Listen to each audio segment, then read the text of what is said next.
Companies are more and more concerned about cultural sensitivity these days. However, before this was the norm, even the biggest names in gaming media made some reprehensible decisions, including Magic the Gathering. In MTG, some arguably racist cards were printed in the 90s, though they've since been banned. About this list. We're only going to cover the cards that have been officially and irrevocably banned, as in these are cards that have been released and then removed from the gaming scene through becoming disallowed in every format. We're not covering cards that were withheld before release due to last minute decisions, artist associations, or those that have been retconned. On top of that, we'll be listing them in order of least to most offensive. Stone Throwing Devils. Stone Throwing Devils was released in MTG's first ever expansion, Arabian Nights. This expansion was released in 1993 and featured one card, besides this one, that eventually got banned for being culturally offensive. However, we don't get why Stone Throwing Devils is among those found to be insensitive. To us, the art on this card seems to show a few literal devils throwing actual stones. They've got horns and tails and everything. Furthermore, their skin tones are pink and red, some typical fantasy colors for devils and demons in MTG. We can't figure out why this one is offensive. If you can, leave a comment and share your thoughts. Since we don't see anything wrong with Stone Throwing Devils, we are putting it at the top of the list, in the least offensive spot. Jihad. Based on the art and name, you'd immediately assume Jihad is among the more racist cards in MTG history. It was also released in 1993's Arabian Nights expansion. Despite first appearances, this one falls more into the category of what we're calling retroactive racism. The term Jihad did not strike the same chord in 1993 as it does today. In modern day, the word Jihad is synonymous with terrorist attacks. However, this Arabic term has multiple meanings, none of which mean what terrorists use it for today. In our article about the Jihad MTG card, which is linked in the description, we go into depth about this topic. Check it out if you want the full details. To summarize, Jihad is an Arabic word that means strive, effort, or struggle. It refers to internal mental struggles, actual wars waged between groups of people, and more. With that said, we get why Wizards of the Coast banned this one. The term has become such a bitter one, particularly in the West, that banning Jihad is a sensible call from a public relations standpoint. As such, Jihad lands on our list in the second least offensive spot. Pradesh Gypsies. Alright, here's where the true racist cards begin in MTG. Pradesh Gypsies was released in the Legends expansion in 1994. To start, Gypsy is a racial slur for the Romani people. The Romani are a group originally from northwest India who have traveled through Asia and parts of northern Africa until they reached Europe. While a large concentration of the Romani population remains in Europe, some have found their way to the Americas. Depicting Romani people on a card that also has text about them being mysterious and secretive buys into cultural stereotypes that the world could do without. The Romani travel a lot, as is their custom, but don't deserve to be depicted as weirdos tied to a history of odd traditions. While offensive, keep in mind we've got way more inappropriate subject matter to cover in this list. Due to this card being genuinely offensive, but not as much as those to come, Pradesh Gypsies lands in the number 5 spot. Imprison. Like Pradesh Gypsies, Imprison was released in the Legends expansion in 1994. In terms of naming and effects, it's fine. However, the art, oh boy.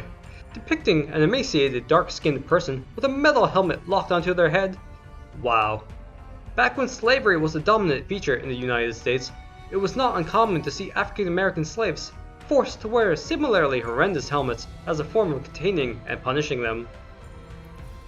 Usually referred to historically as an iron slave bit, or brank, this metal helmet originated from a device, a scold's bridle, used to humiliate and harm women who were accused of being a witch. Even if the person in the art of the Imprison card wasn't dark-skinned, it would still be offensive. This type of torture gear only belongs in a museum, not on an MTG card. For reminding us that humans do horrible things to each other on the slightest whim, Imprison makes it to the middle of our list. What could be worse? Well, keep watching, fellow MTG fans. You'll soon find out. Crusade. Crusade is a card from the alpha set released in 1993. White power has a very different meaning in MTG than it does outside of it. We'll get that notion addressed and out of the way immediately.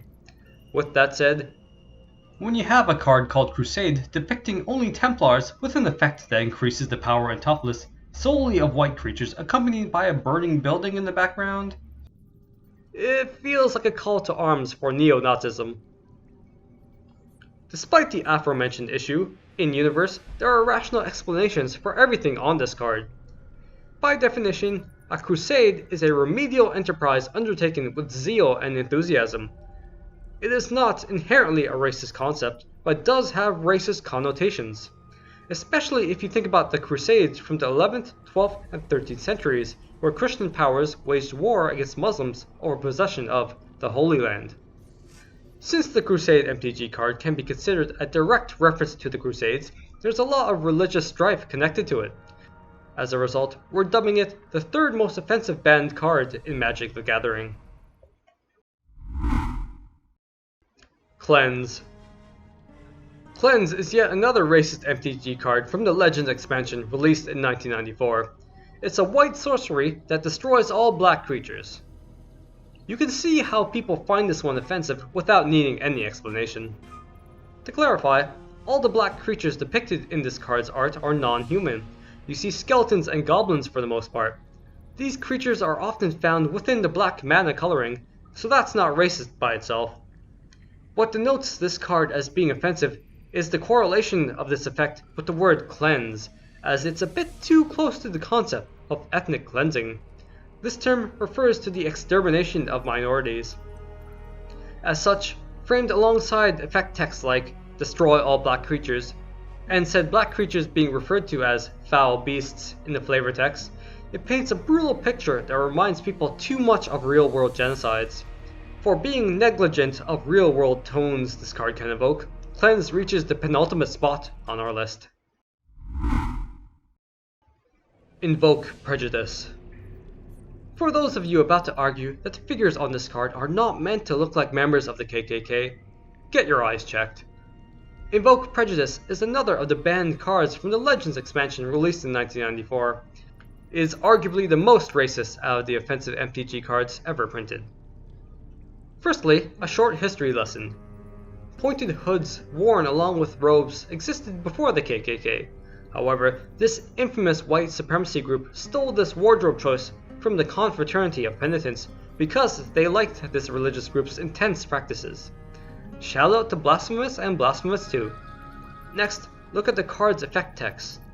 This is a clear reference to prejudice against those of other colors. It's definitely an in-universe tie to the 5 mana colors. On top of that, it's also drawing direct parallels to real-world racism. That's why the hooded KKK-like figures are there. It's not a coincidence. Then, you have to consider that the Legends expansion is all about tying into myths, folklore, and fairy tales from the real world, like references to Halloween and the legend of Sleepy Hollow. As such, it's not only possible, but probable and even likely that the figures on this card are meant to be literal KKK members. Lastly, look at the artist's credit. It's Harold McNeil. Although McNeil is a talented artist, a lot of his work outside of MTG heavily features white supremacy imagery, pro-Nazi motifs, misogyny, and other concepts that would not be welcome in modern MTG art. Furthermore, some of these influences leaked into his MTG work, as you can see from Invoke Prejudice. For more information about this card, including its sales price, check out our full article about Invoke Prejudice. The link to it is in the description below. Here's a little side note about McNeil's prejudice before we end this video. Many sources are claiming that McNeil is openly prejudiced, which seems credible. We could not find a direct quotation from the man himself about this, but search Harold Arthur McNeil and see for yourself what comes up. We're not going to link the search results here. We'd rather avoid association with such individuals. If you do look up McNeil's artwork, be warned. What you'll find is not for the faint of heart. We love MTG, but hate that its legacy has been tainted by a few racist cards. We're not blaming Wizards of the Coast, as they did ban these cards. Eventually. Times change, as does what the general public considers appropriate for gaming media. Thankfully, Wizards of the Coast decided to keep up with the times. The alternative would have led to a dark era for tabletop gaming. Let's be grateful that those in charge keep making improvements. That way, we can all enjoy MTG together, as it was meant to be. Furthermore, let's also appreciate that they occasionally ditch boring and convoluted mechanics, like how they abandoned the banding mechanic over 20 years ago. Hooray for progress. Thank you so much for watching. If you enjoyed this video, please consider liking and subscribing, and maybe even leaving a comment to share your thoughts. Until the next video, happy dueling, fellow Planeswalkers.